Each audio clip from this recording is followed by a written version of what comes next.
आप कल्पना कीजिए कि ऐसा घोटाला हुआ है जिसमें जो एंटी करप्शन ब्रांच के सीबीआई अफसर थे वही करप्ट निकले, लेकिन भाजपा सरकार ने ऐसा बड़ा पाप किया है युवाओं के साथ में कि कहीं ना कहीं हर नर्सिंग छात्र आज के समय हताश है, परेशान है। जो भी इसमें जो बड़े लोग शामिल हैं उन पर कार्रवाई क्यों नहीं हो रही है? आज दिन तक किन पर कार्रवाई हुई है? जिन लोगों ने रिश्वत दी उन पर कार्रवाई हुई, लेकिन जिनने रिश्वत ली उनका क्या होगा? उसके बाद ही जब मलय कॉलेज को संबद्धता मिलती है, मान्यता मिलती है, तो इसमें तो सीधा इसमें दोष दिख रहा है मंत्री जी का। नमस्कार, आप देख रहे हैं द लपेटा। मैं हूं आपके साथ राघव शर्मा। हमारे साथ कांग्रेस से विधायक जयवर्धन सिंह मौजूद हैं। सर, आपका बहुत बहुत स्वागत है द लपेटा पे। सर, आप विधानसभा में आपने बड़े उत्साह के साथ नर्सिंग घोटाला उठाया है, सरकार ने उस पर जवाब देने से बचती हुई नजर आई। क्या लगता है इसमें कितनी भूमिका है विश्वास सारंग की? देखिए, इसमें सबसे बड़ी बात अगर है तो जो हमारे छात्र छात्राएं हैं, जिन्होंने लाखों रुपए खर्च किए फीस में, जो छात्र जिसने एडमिशन ली नर्सिंग कॉलेज में 2020 से लेके आज तक, वो उनको ना तो प्रमोशन मिल पाई है, आज भी सब बच्चे फर्स्ट ईयर में हैं, ना उनकी परीक्षा हो पा रही है, ना उनको ग्रेजुएशन हो पा रहा है, और सब न्याय के लिए भटक रहे हैं। लेकिन भाजपा सरकार ने ऐसा बड़ा पाप किया है युवाओं के साथ में कि कहीं ना कहीं हर नर्सिंग छात्र आज के समय हताश है, परेशान है। इसमें जब हमने और जांचें की और जब पूरी बात सामने आई, तो जैसा कि आप जानते हैं, वर्तमान में इस पूरे फर्जीवाड़े में 13 लोग जेल में हैं, बंद हैं।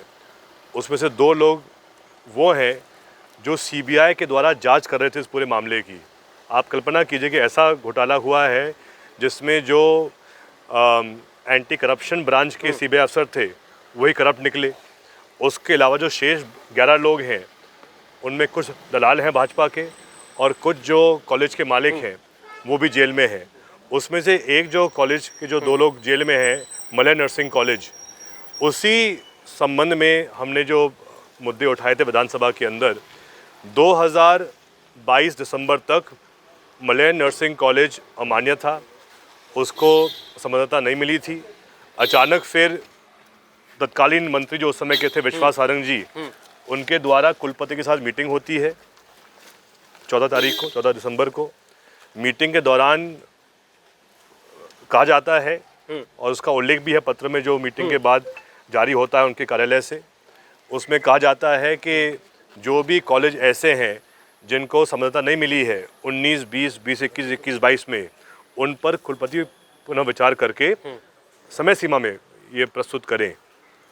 ठीक एक हफ्ते बाद 23 दिसंबर को कुलपति जी बैठक लेते हैं और आदेश निकालते हैं, और उसमें आदेश में उल्लेख करते हैं मंत्री जी की बैठक का, और जिसमें कि मलय नर्सिंग कॉलेज को संबद्धता मिल जाती है। और 1 साल बाद उसके मालिक जेल में हैं। क्यों? क्योंकि वो कॉलेज ने फर्जीवाड़ा किया है।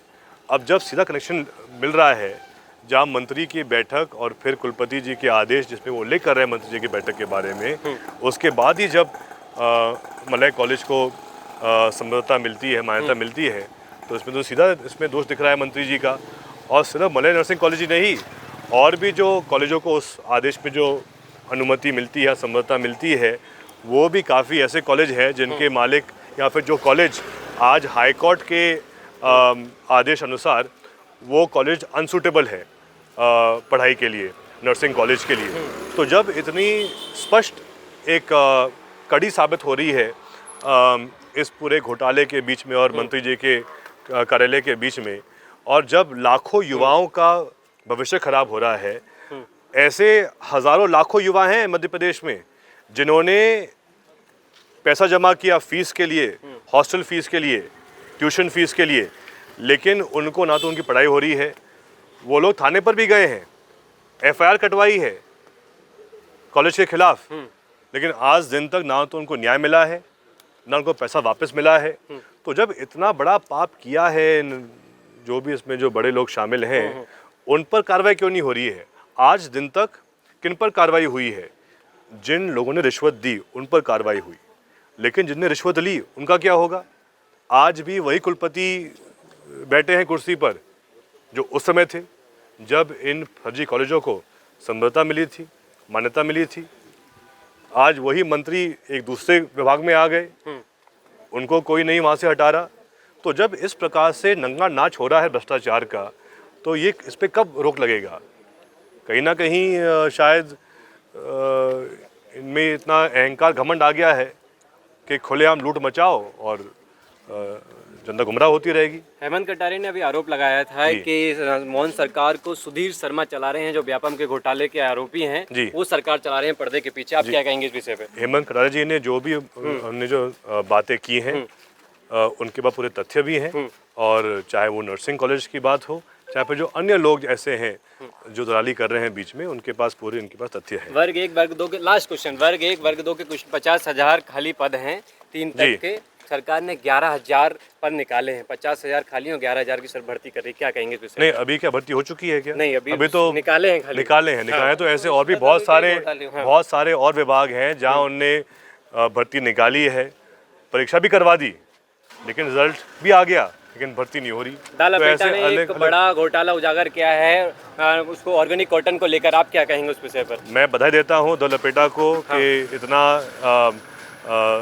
संवेदनशील चैनल है आपका, जो इतने अच्छे मुद्दों पर ध्यान आकर्षित कर रहा है और इतने युवा हमारे पत्रकार को रखा है। आपको बहुत बहुत बधाई, शुभकामनाएं मेरे। धन्यवाद। जी।